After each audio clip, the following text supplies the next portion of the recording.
Wellcome Trust put out what is called the first of its kind Wellcome Global Monitor. It's called the world's largest study into how people around the world think and feel about science and major health challenges. And in this survey, they surveyed over 140,000 people from more than 140 countries. And what I want to look at today is the section on vaccinations. So let's go ahead and dive into that. And these are just some of the key findings from the survey. And it says more than 3/4 of the world's population agree that vaccines are safe and effective. Specifically, worldwide, 79% of people agree that vaccines are safe and 84% agree that they are effective. Trust in vaccines tend to be strongly linked to trust in scientists and medical professionals. People who have a strong trust in scientists overall are more trusting of vaccines and vice versa. Now, of the countries that have the strongest confidence in vaccines, these include Bangladesh and Rwanda, with almost all their people in both countries agreeing that vaccines are safe, effective, and important for children to have. Now, Rwanda also has the highest trust in their healthcare system at 97%. This compares to the global average of 76%. However, around a fifth of the people in Europe either disagree or are unsure of whether vaccines are safe. This is despite 86% trusting doctors and nurses and 21% showing high trust in scientists. The lowest confidence levels in relation to vaccines are in Western Europe, where more than 1 in 5 or 22% of people disagree that vaccines are safe. And in Eastern Europe, where 17% disagree that vaccines are effective. The country that's the worst when it comes to this is France. They have the lowest levels of trust in vaccines globally. 1/3 of its inhabitants disagree that vaccines are safe, and 1/10 disagree that they are important for children to have. Other parts of the survey looked at that most parents say their children are vaccinated, and most adults agree they are important. So 92% of parents worldwide say their children have received a vaccine to prevent them from getting childhood diseases. 92% of adults globally, including those that do not have children, agree that vaccines are important for children to have.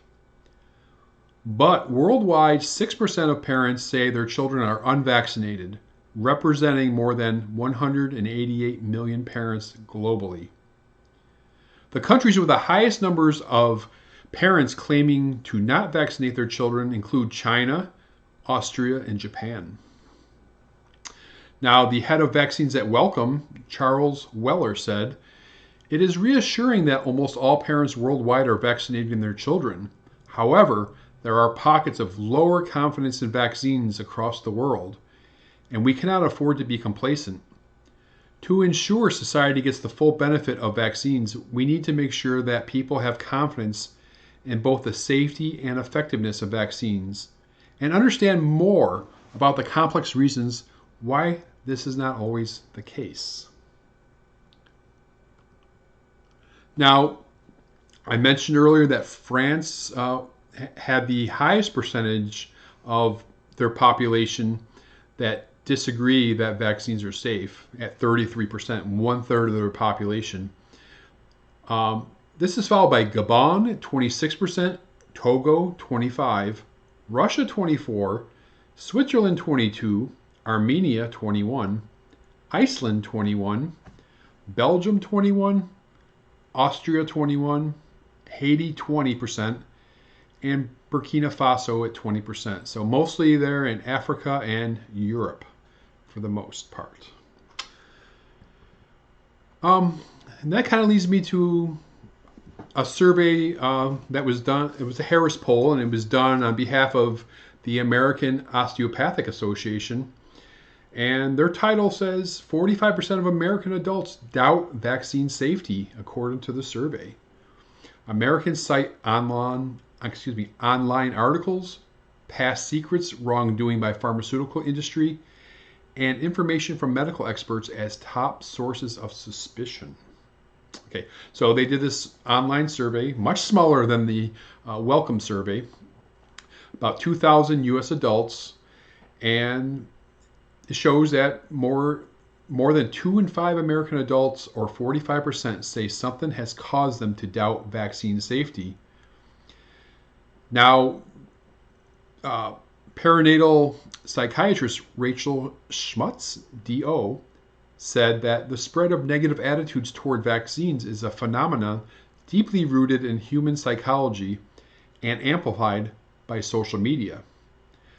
From an evolutionary perspective, humans are primed to pay attention to threats or negative information, so it makes sense that people hold on to fears that vaccines are harmful, especially when they believe their children are in danger. Now, she believes it is also possible that since vaccines have been so effective in eradicating disease, people may have more fear of possible vaccine side effects than the actual diseases themselves.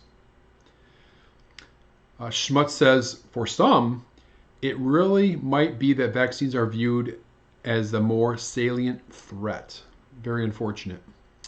So, although 55% of Americans don't doubt vaccine safety, 45% noted at least one source that caused doubts about the safety of vaccinations. And the top of the list are online articles. The survey also asked Americans to choose a statement that best represented their feelings about vaccine safety and efficacy.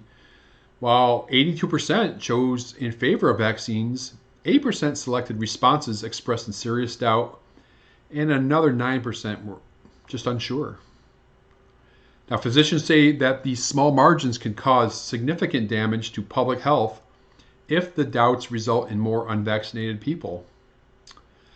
Quote, some diseases like measles require as much as 95% of the population be vaccinated in order to achieve herd immunity, said osteopathic family physician Paul Ehrman, DO. Our practice considers itself a steward of public health, so we do not take new patients who refuse to vaccinate.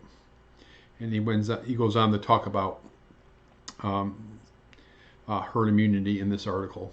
So anyway, we do see some troubling numbers worldwide and right here in the United States.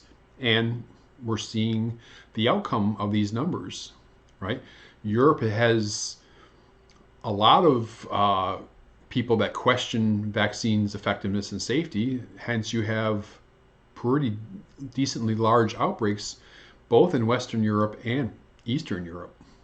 And we also see what's going on here in the United States after looking at these numbers from their survey.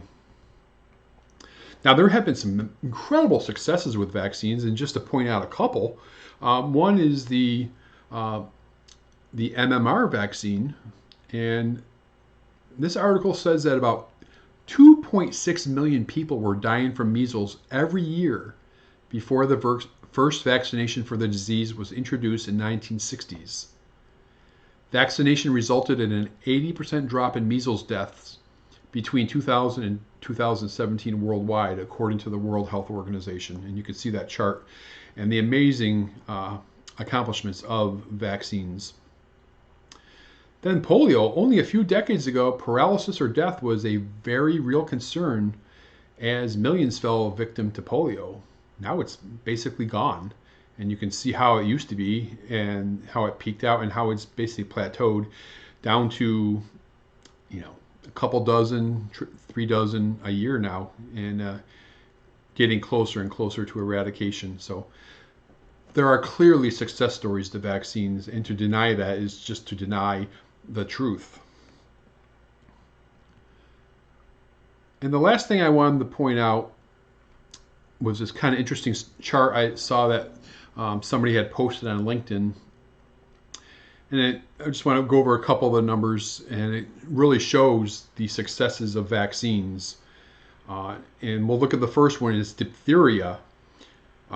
Before the vaccine was available, 158 cases per million were reported annually. After the vaccine was available, 0 cases per million are reported. Fatalities with diphtheria before the vaccine, 13.7 deaths per million annually. Post-vaccine, 0 deaths per million annually. Measles, pre-vaccine, 3,044 cases per million annually. Post-vaccine, 0.2 cases per million annually. That's a 99.99% reduction. And the post-vaccine cases refer to 2006, so it's not today. So I don't know if those numbers would be altered today. I suspect they would be. Measles deaths, pre-vaccine, 2.5 deaths per million per year. Post-vaccine in 2004, 0 deaths per million per year. So you get the point. There's a lot of great successes here with vaccines, and I'll just scroll through it real quick. They talk about mumps and pertussis and polio, rubella, of course, smallpox, the granddaddy of them all. Pre-vaccine, 250 cases per million per year between 1900 and 1949. And of course, post-vaccine, 0 cases per million per year. So, let's look at the fatalities. I'll go ahead and close with this. Pre-vaccine, 2.9 death per million per year were reported before the vaccine. So, yeah. Anyway, if this doesn't show the successes of vaccines, numbers don't lie. So this is really important, and I encourage you to check out this chart, and I can post it later. But anyway, so we saw some surveys, we saw some numbers that were kind of not so good, but we do know that vaccines have been enormously successful, and encourage you to get yourself and your family vaccinated against these different infectious agents. Okay, appreciate you watching once again. Go ahead and comment below, like the video, share with your friends, and don't forget to subscribe. And I'll see you next time. And don't forget to check us out at the website, outbreaknewstoday.com, the podcast, Outbreak News Interviews, which can be found on the website, on Apple Podcasts, Stitcher Radio, and Spotify, and the Outbreak News This Week radio show, which is aired Sundays at 1 p.m. Eastern Time in the Tampa Bay area on AM 1380 The Biz, or online streaming at 1380thebiz.com. And check out our social media presence, Facebook at Infectious Disease News, and Twitter at BackDman63. Outbreak News TV is a production of The Global Dispatch. Copyright The Global Dispatch Incorporated, 2019.